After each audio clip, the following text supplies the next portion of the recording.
Family Dynamic Conversations, where families and stories come in all shapes and sizes. I come from a family of 12. You may be an only child. What matters is caring, sharing, and finding ways to relate to one another.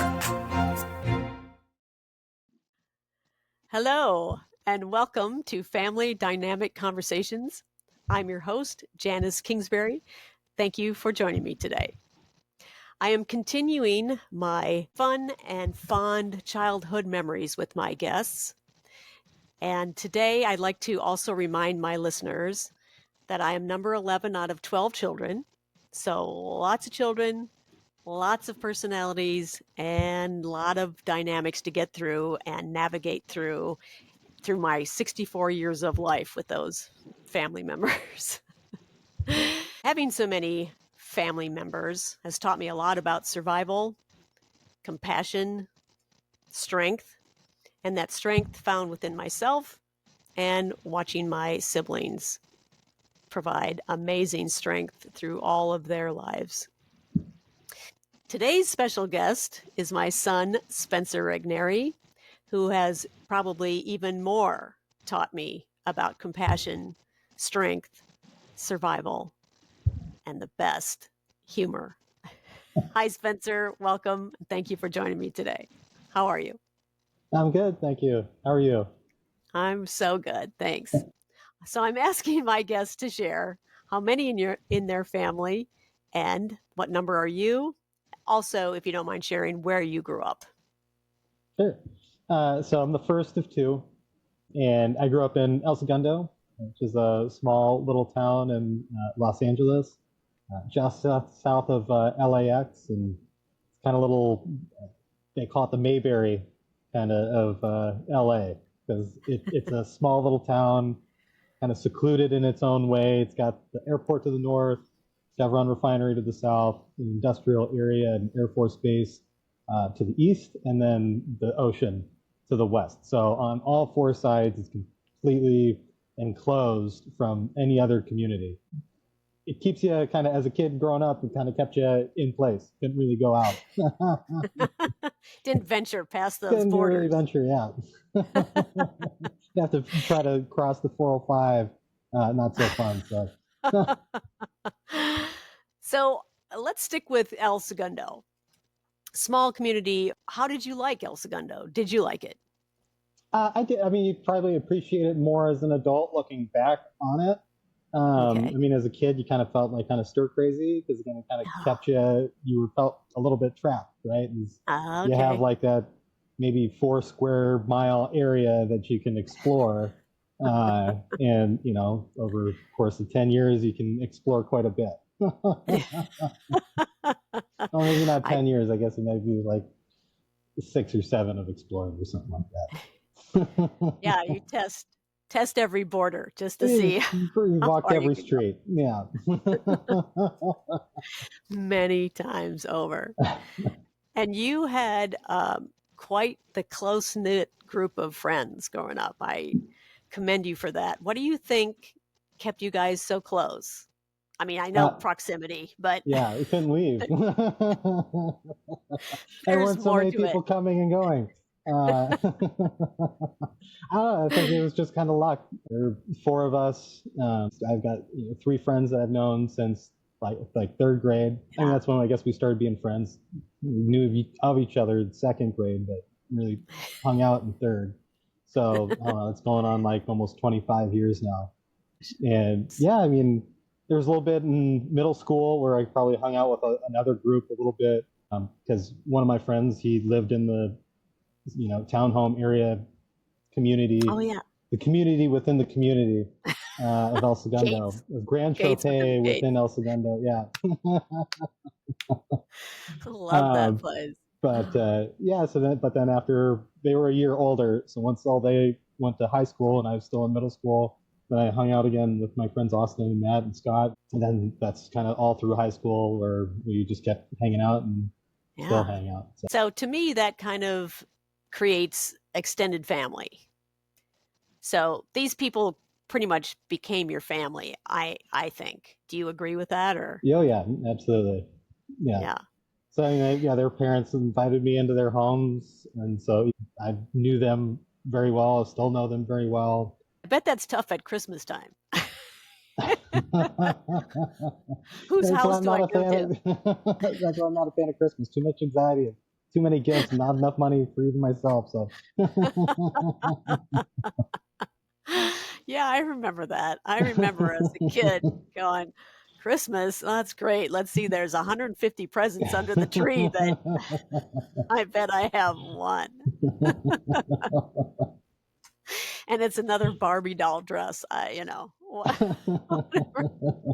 Because everyone would converge at my mom and dad's, and having siblings that are 10, 15 years older than myself, they finally got their own jobs and things like that, so they could contribute to the Christmas gifts. Yeah. But I didn't have anything, so it's like, oh, Mike, there's Steve and Mary underneath the tree. Oh, there's one. I can relate to that idea of too many families. I was trying to think of which family was closer, but it just seems like you guys were with the McFaddens really tight, with the Andrich family very tight, um, Matt Frazier's family. You were there a lot too, right? Yep. Yeah. And the And what about Garretts. Scott? Scott Garrett. Yeah, that's so great. I bet you have a lot of childhood memories with them. Is there a couple that you would like to share on as a fond childhood memory? So growing up, I would say probably more the Andriches and with Matt's mom at Matt's house. Okay. So I'll share two of those. We hung out a lot at the McFadden's too, but that was more just kind of hanging out, watching TV, sitting around the fire and stuff like that. That wasn't where we got into too much trouble. But I guess my favorite one over at Matt's house is we always like to build stuff. One point we tried doing our own skateboard company, so we bought a bunch of maybe like Yes. 20 decks, skateboard decks, just blanks. Yeah. So they were already just shaped wood, and then we were gonna, paint them and then put grip tape on them. So at one point, then we've got a bunch of paint varnish and stuff, and so we had a bucket, we had a Tupperware, this paint thinner, and we didn't know what to do with it because you can't just throw it out. I had a brilliant idea, just taking it into the alley out back and lighting it on fire. Why not? See what happens. Why not? Yeah, why not? In the middle of concrete area, so nothing's nearby to catch on fire. We were careful about that. Didn't good. think about it being in Tupperware, which could melt. That happened fairly quickly, and so then it started just flowing down the culvert of the alley towards the drain. Yeah. Oh my God. So it was a small fire, right? It will contain fire until the Tupperware melted, and then it was a stream of fire. And so Scott runs to try to grab the hose, and we just learned about densities and fluid densities. So we're just like, no, don't spray the hose on it. That is just going to make it even worse because it'll just float on top, and then we'll just accelerate this. Matt was hanging out in the garage, not wanting to be a part of it, but we ran into his laundry area and just started grabbing towels to just suffocate it, right? So we were just throwing towels down on it to suffocate. And this is in the course of maybe a minute or two. Like, this is not very long. It's not prolonged at all. It's very quick. So we were able to put it out. And so we gave Matt his towel back. I'm pretty sure it was like an Aladdin towel. It was a Disney towel. I don't know which one it was. Aladdin's in my head, but that could be wrong. It's a genie or something. And he sees the towel and he's like, dude, I love that towel, man. And it's, of course, just charred and, burnt holes in the middle of it. Scott and I didn't want to stick around, because we were literally like 2 blocks from both the police station and the fire station. So immediately start hearing sirens because the fireworks show in the alley caught the attention of all the apartments that were there. So we just bail, and Scott, Austin, and Matt just hung out in the garage. The garage was facing the opposite way; it's facing towards the street, and we were in the alley. They're just like, "I'll just hang out." And then me and Scott were like, no, we're getting out. We're going home, man. Sorry. And so Scott and I, we drive around the block. And then, of course, by the time we were just around the block, the fire trucks are already in the alley. Nothing happened. Like Matt and Austin were fine. They were just chilling. And they're like, yeah, they came and went. And it was whatever. Put the fire out. Put the fire out. It was fine.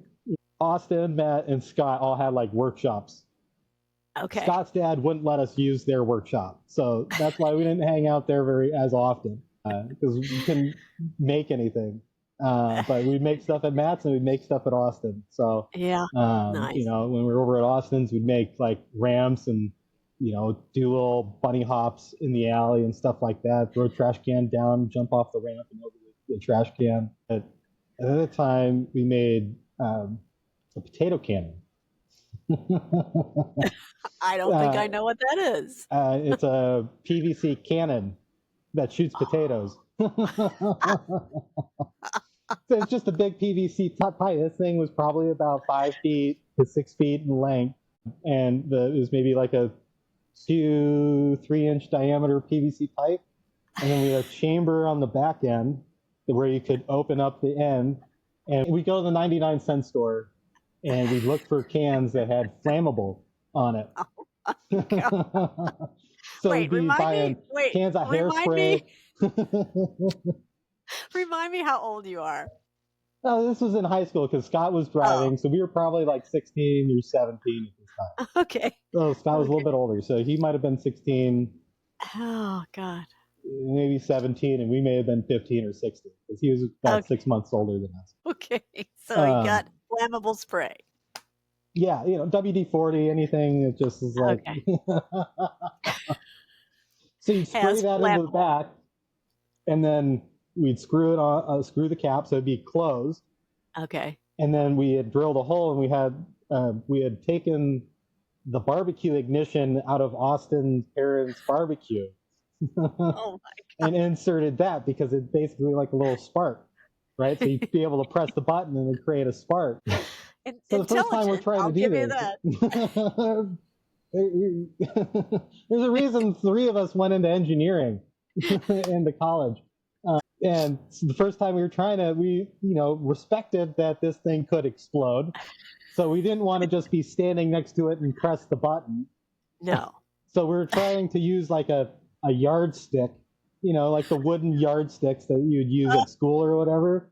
It doesn't have enough force to push down on those ignitions. So, you know, we're trying to slap at it from a few feet away behind the fridge so we'd have some kind of protection.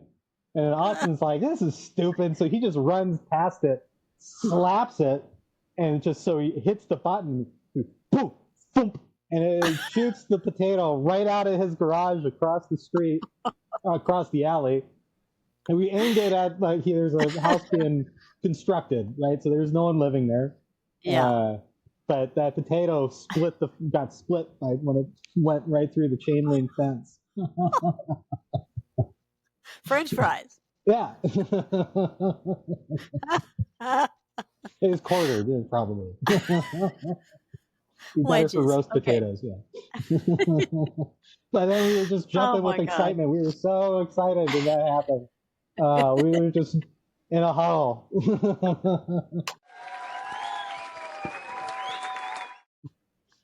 So then from there, we took this massive cannon and made little air pressure BB shooters, basically. So then they were like, you know, handheld. We could get them into like a backpack and take them places. Shoot like duck wads and stuff like that. At one point, we had a brilliant idea of taking a 12 or 18 inch rod of metal and wrapping it with duct tape so it would plug, and then try shooting that. And I shot that into Austin's neighbor's garage. It didn't do anything. It dented the garage. But we shot that thing, it hit, and we were like, oh, that's not good. So we tried to bail. We didn't leave, but we just stayed. But I felt bad, so I kind of popped my head over because he was like, what the was that? So yeah, he was pretty pissed, but I popped my head over and was just like, I was really stupid, sorry about that. he told Kyle, who's Austin's dad, Yeah. and Kyle was not happy. He was just like, I appreciate you saying something, but that was really stupid. Yeah, yeah.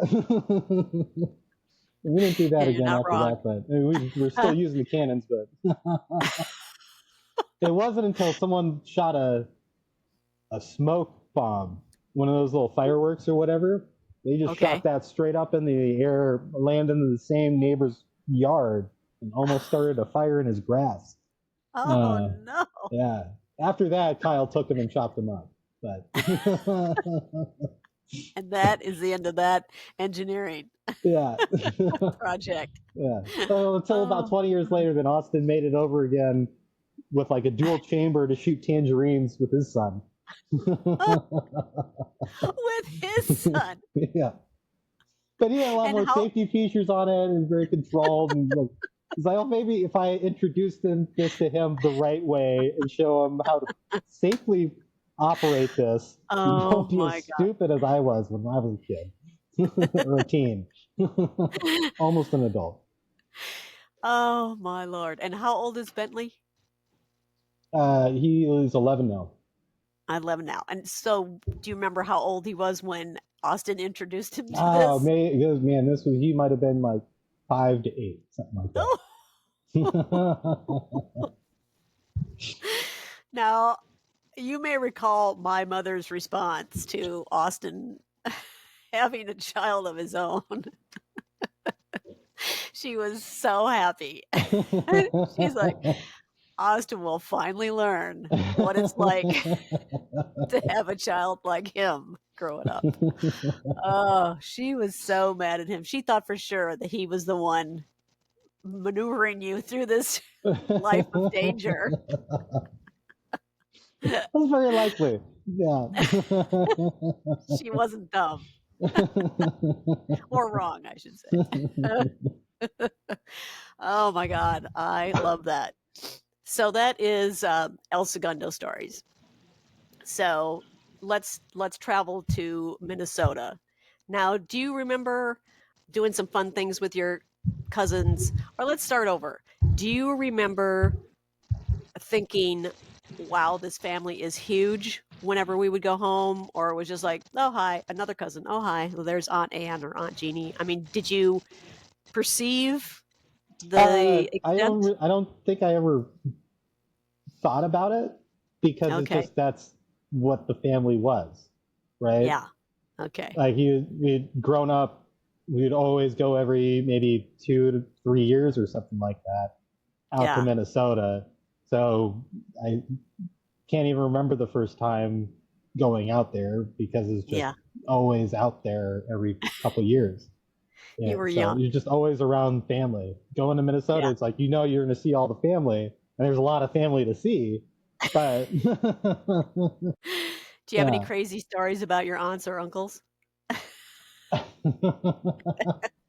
uh, Let's say when you were younger, not too relevant of today. uncle stories. So one that probably comes to mind would be in the winter having a snowball fight, and Errol. He's a big farm guy, right? Yeah. He's what He's 6'3", six, oh, something more than like. that. I think he's Yeah. 6'5". Yeah, big Okay. guy. Yeah. Yeah. Grew up on a farm, so just doesn't know his own strength. And Um, this is my sister Mary's husband. yes. And Mary was number 4 out of 12. So she was 10 years older than me. So Errol, therefore, is 10 years older than me. So at the time, do you remember, what were you, 10 or something I like would have been that, or like 10 younger? or something like that, around there, Okay. maybe 10 to 12, something Okay. around there. I Yeah. did not hit my growth spurt yet. And was this at That's for Sibley sure. Park? Yeah. The sledding hill part. Yes. Okay. So Yeah. Sibley Hill. Yeah. So lots of snow, mounds of snow, huge. Yeah. Okay. Yeah.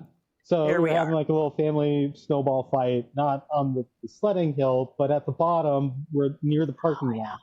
There's just Right. like a embankment of snow that's probably 15 feet high. I was going to say it own was little high. mini sledding hill. But There it you was go. just made up of ice, right? And so Yeah. I don't think he made a snowball. I think he just grabbed an ice boulder that he found. Hey, maybe he did make a snowball. I don't know, but it was No. about this big. It was probably the size of my torso, and it hit me directly in my torso, and I thought that was the end. And I was thinking that's the end of Errol because I will freaking kill him for doing that to my son. It hit me square, and I couldn't breathe. Oh, I couldn't so breathe for scary. a little bit.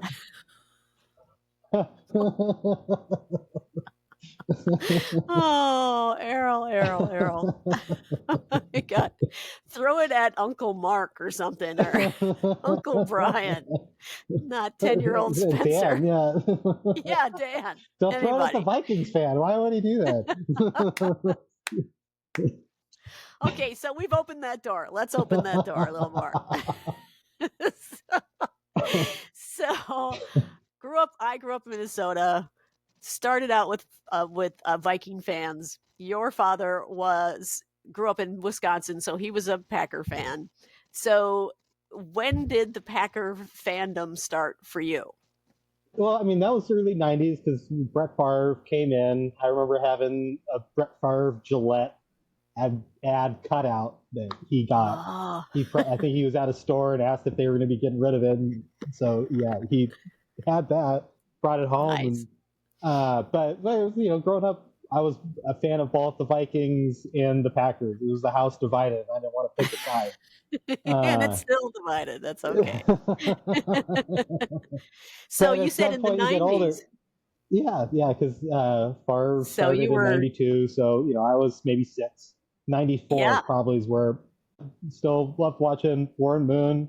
Big fan of Chris Carter, and right. his toe touches right on the sideline. That's what I would emulate. It'd be like I'd be Brett Favre throwing the football to Chris Carter on the sideline, dragging my toes as I'm falling out of bounds. So I really had I enjoyed watching both teams, but at some point it's like, okay, it's a rivalry, and it's the more interesting rivalry of that division because the Lions were awful except for Barry Sanders at that point, and the Bears also weren't ever really any good except for their defense. So I was just like, okay, well, I got to pick a side.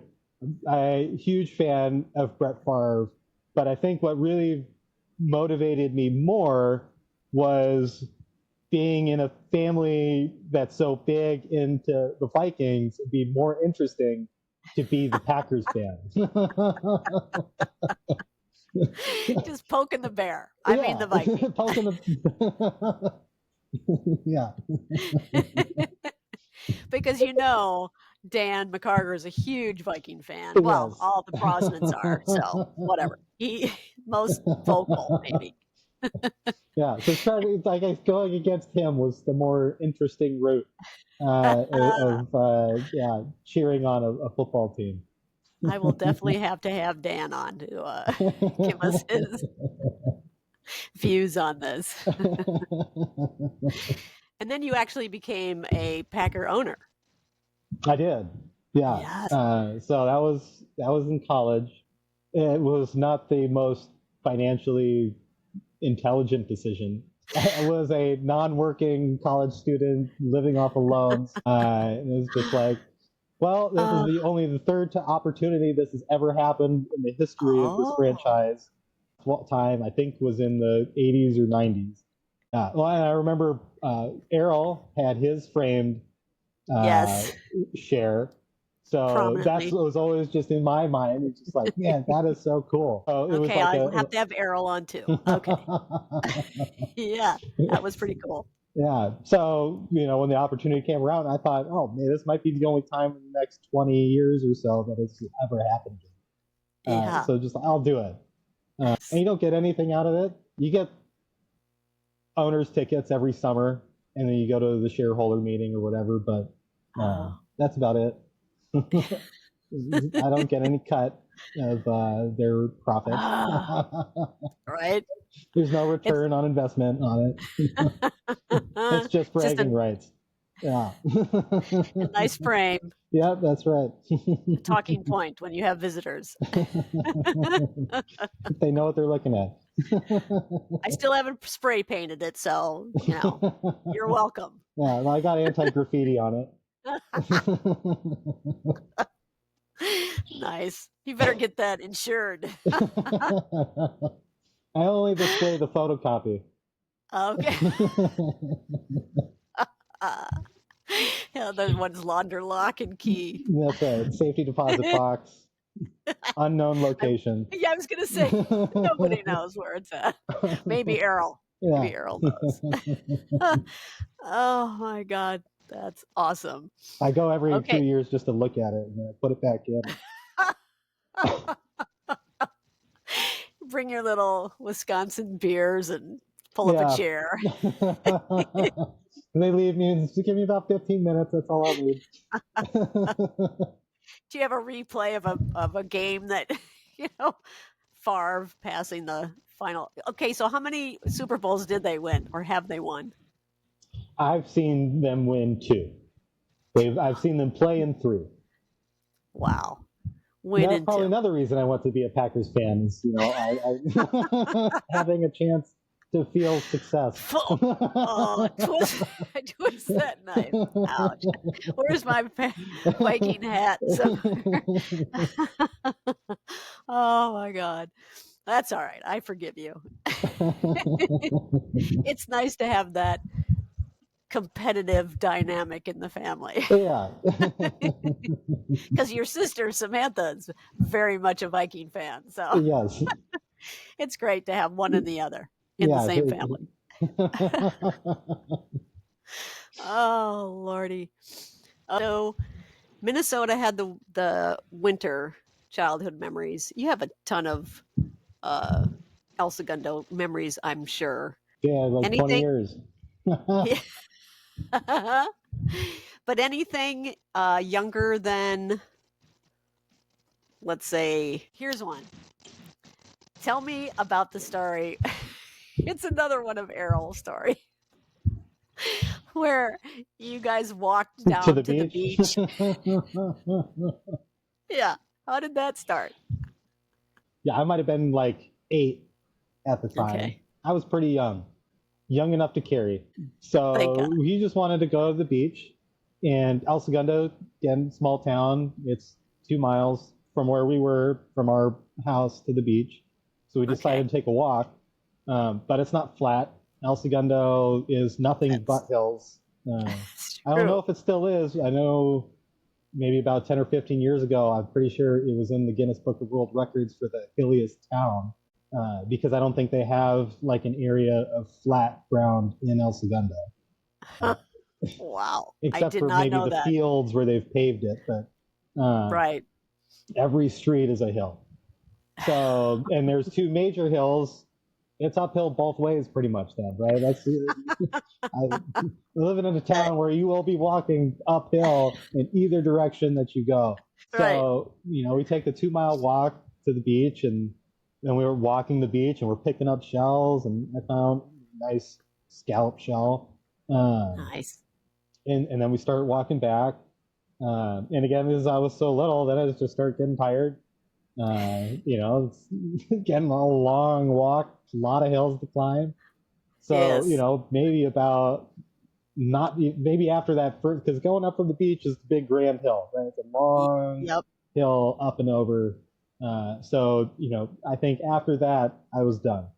And, that's a quarter mile from the beach. So we still got like another almost 2 miles to go. Brutal. I can't walk anymore. I'm just miserable and complaining and whining and crying. And he feels bad because, he knows it's a long walk.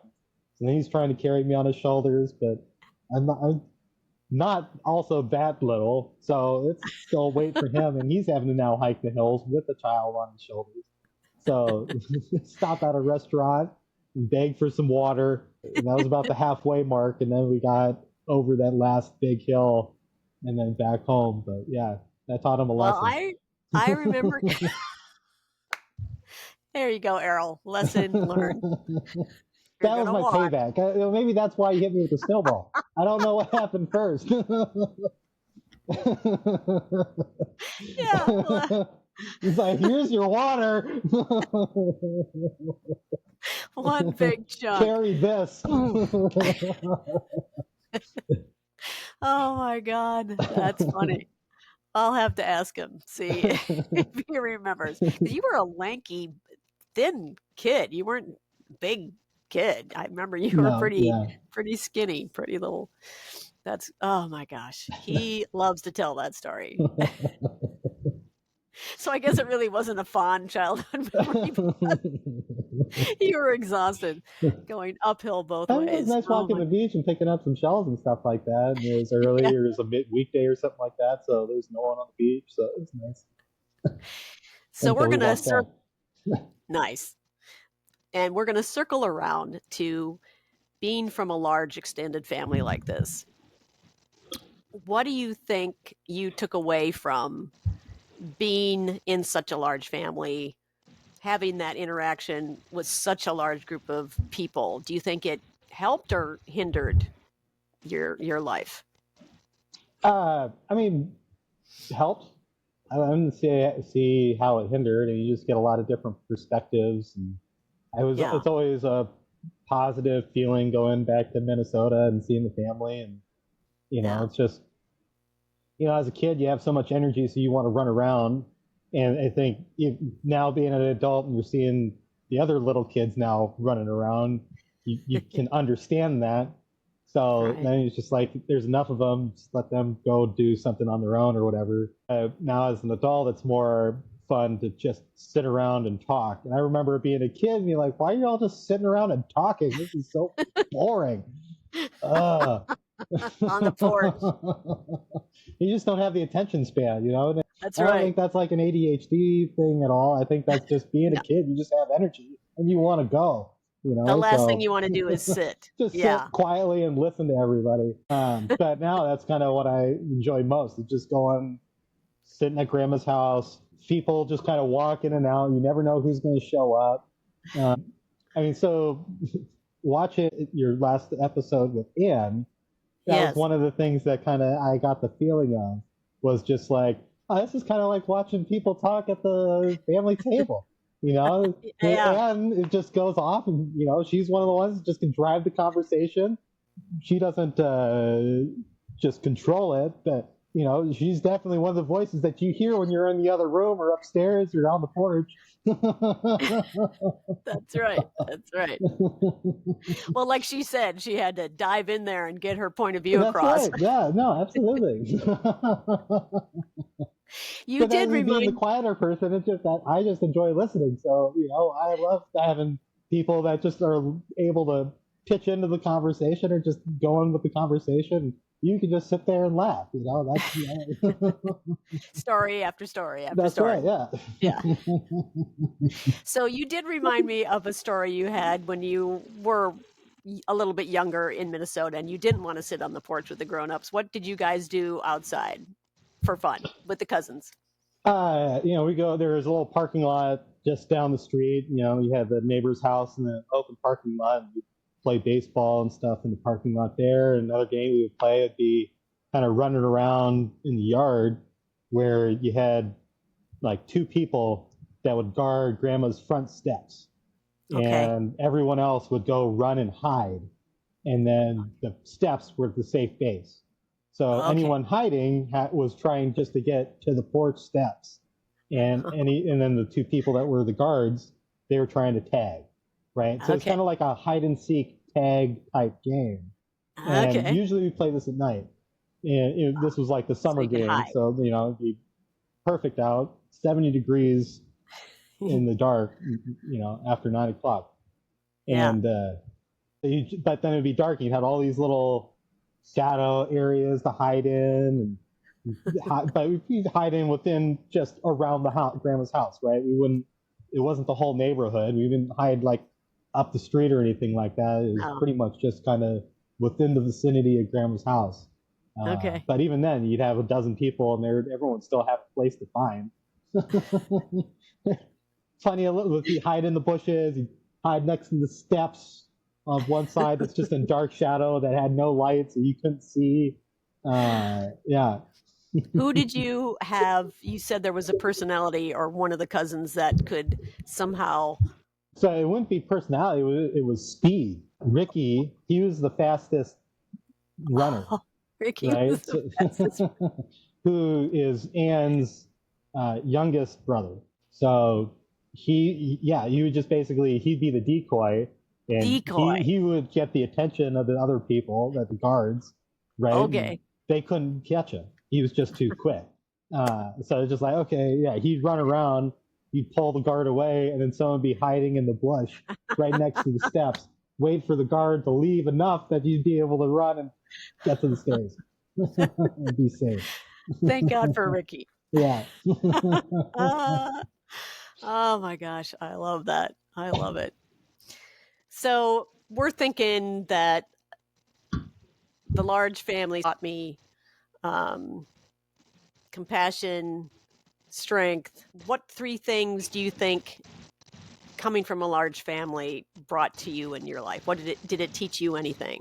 I'd say, empathy and humor. Yeah. Probably what I took away most. Very important. Always in coming this from life. Minnesota. Yeah. So, yeah. That sounds really good.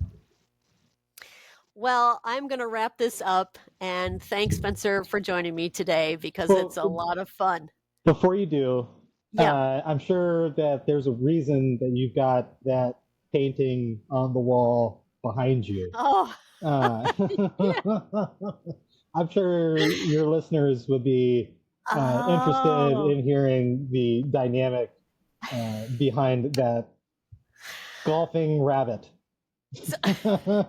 The golfing Scot-Irish rabbit. Oh my God. So I don't know if you guys can see this, but I'm going to try and hold up this picture of my dad. So hopefully you can see this goofy Irish face. That's my dad, Bert.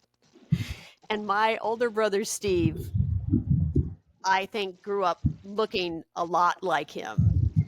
Anyway, the Irish Scottish background in my family is very prevalent, and we hold it in high regard. Now, my mother was German and Polish, and I think Eastern European, but my dad was Irish Scottish, and I think my mom had some French in there. So anyway, my older brother Steve becomes an artist, and he's teaching art, and he's creating art, and he has his own studio.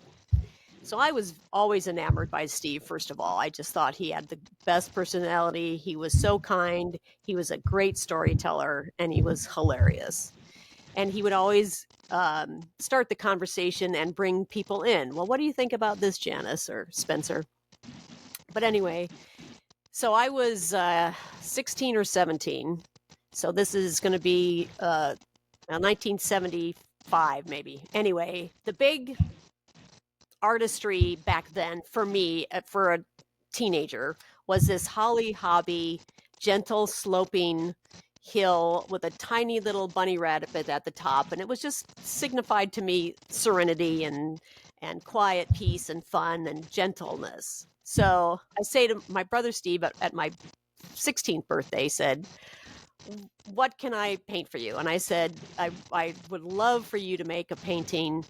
And I have this picture in my head of this beautiful little hill, and it's kind of light green and yellows, and the sun's out, and there's this little bunny at the hill. And he says, easy, I'll do that. That's great. Don't worry, I'll get that for you. And it might not be until your next birthday. I said, that's fine, whatever. So the year passes, no presents. My 17th birthday, checking around. Any painting for me, Steve? Oh, Janny, no, sorry. I'll get that to you, I promise, by next year.